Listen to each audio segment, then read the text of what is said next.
सभी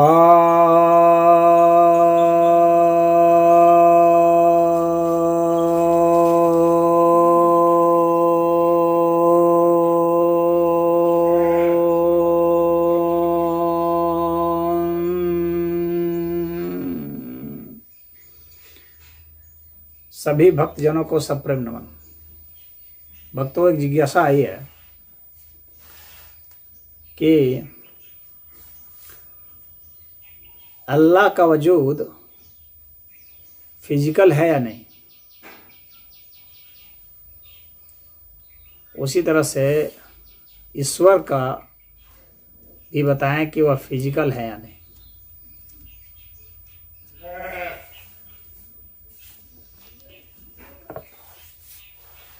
कहा जाता है, अगर कुरान को देखेंगे आप तो वहाँ पर तो है कि भाई अल्लाह जो है राज सिंहासन पर बैठा हुआ है, तो भाई बैठने वाले की तो कमर होगी। मोहम्मद से बात कर रहे हैं पर्दे के पीछे छिप करके, तो बात कर रहे हैं ज़बान होगी। यह भी बताया जाता है कि अल्लाह देखता है, सोचता है, समझता है, विचारता है, दंड देता है, इनाम देता है। तो इससे तो प्रतीत होता है कि भौतिक है। फिर कहीं उसके हाथ भी बताए गए हैं, कहीं इस तरह के, तो वो भौतिक दिखता है, फिजिकल दिखता है। तो यह फिजिकल है तो कहाँ क्यों नहीं दिखता यहाँ से? इसके जवाब में कुछ मौलाना साहब यह कहते हैं कि यहाँ से नहीं दिखेगा, वो जब चले जाएंगे जन्नत में तो वहाँ पर दिखेगा। तो इसका मतलब चाहे यहाँ से दिखे या ना दिखे, जैसे कि बैक्टीरिया वायरस सूक्ष्म है, जैसे अणु परमाणु बहुत सूक्ष्म होते हैं तो नहीं दिखता है, लेकिन माइक्रोस्कोप वगैरह से दिखता है। तो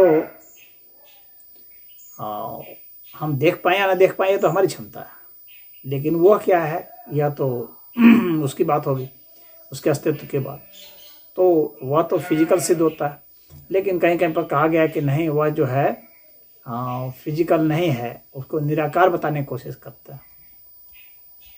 लेकिन निराकार जब बताते हैं तो फिर बतलाने में तो फिर वो फिजिकल हो जाता है। फिजिकल जैसा सारा उसका क्रियाकलाप है, तो आप निराकार कैसे बोल सकते हो? या तो कहो कि फिजिकल भी है और ऐसे भी है, निराकार भी है।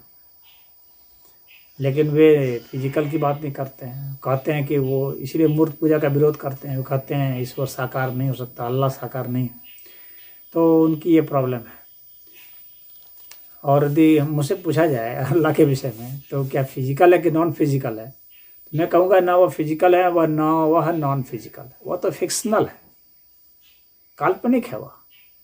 वह न भौतिक है न अभौतिक है, काल्पनिक है, किसी की कल्पना पर आधारित है, न कि तथ्य पर आधारित है। उसका वजूद कहीं है ही नहीं।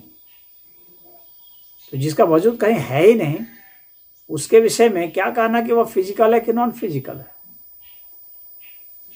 वह बस काल्पनिक है। जब तक कोई मानता है तब तक है, मानना खत्म, उसका वजूद खत्म। उसका वजूद बस मानने के आधार पर है। तो जिसका मानने के आधार पर वजूद हो, उसकी वास्तविक उसके वजूद की बात नहीं हो सकती। अब बात आई ईश्वर की, सनातन धर्म के ईश्वर की। तो सनातन धर्म में ईश्वर किसे कहा गया, इसको समझ लेना जरूरी है। सनातन धर्म में परमात्मा की क्या व्याख्या है? तो सनातन धर्म में यह कहा गया है कि जो भी चीज सूक्ष्म से सूक्ष्म हो, जो कि अविभाज्य हो, जिसको विभाजित नहीं कर सकते हैं, जिसे जोड़ नहीं सकते हैं, असंयोज्य हो, और जो अपनी पूरी समग्रता में अनंत हो, जिसका अंत नहीं कर सकते, ऐसा अस्तित्व ही परमात्मा कहलाता है। तो वहां परमात्मा की स्पष्ट व्याख्या दी गई है। अब कोई कह सकता है, तो सनातन धर्म में यह नहीं कहा गया है कि ऐसे कहीं अलग से परमात्मा बैठे हुए हैं, बल्कि जो भी तत्व है उसकी जो सूक्ष्माति सूक्ष्म अभिव्यक्ति है पूरी समग्रता में, जो कि अनंत है, उसको परमात्मा कहते हैं।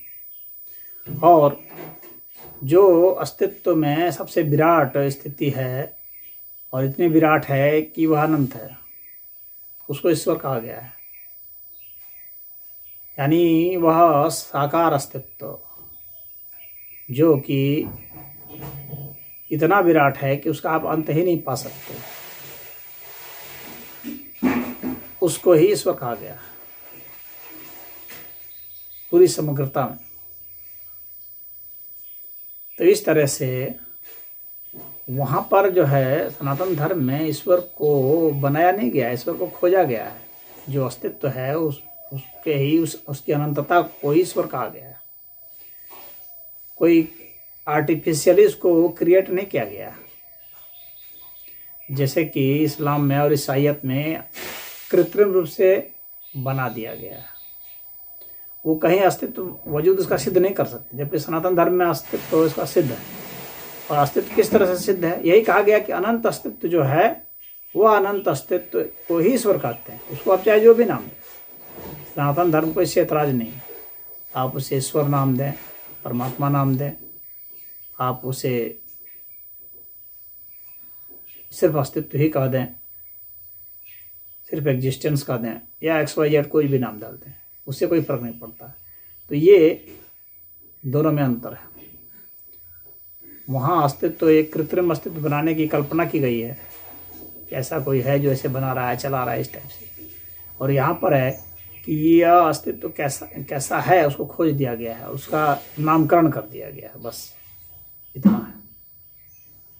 अस्तित्व को खोज करके, अनुसंधान करके, उसके क्रियाकलापों को, उसकी क्रिया प्रक्रियाओं को, और किस तरह से रेगुलेशन होता है, किस नियम के तहत संचालित हो रहा है, कैसे काल, कैसे स्थान, इसका तो उसके हिसाब से उसका नामकरण किया गया है। तो इसमें इतना ही है।